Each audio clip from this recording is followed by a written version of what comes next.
DJ ओंकार Masram पुरवाले।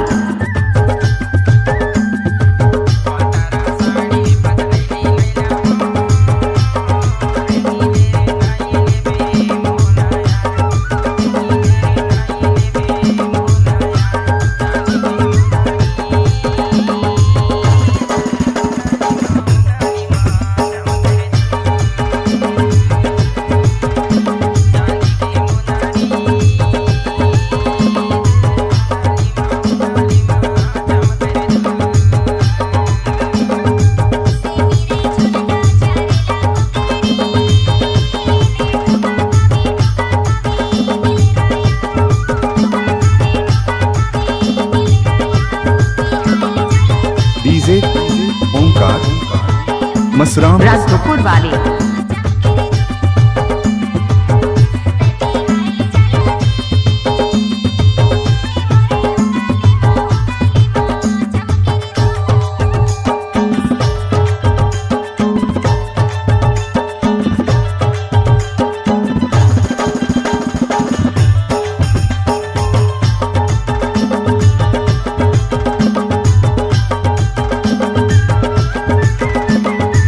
DJ ओंकार मसराम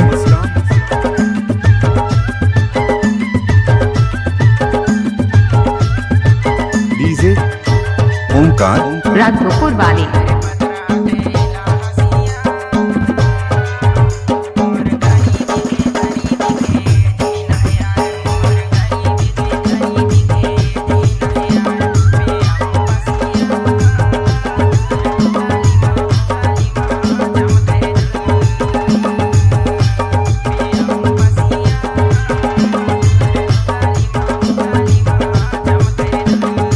छत्तीसगढ़ी गाना आपको पसंद है तो YouTube चैनल को सब्सक्राइब करें।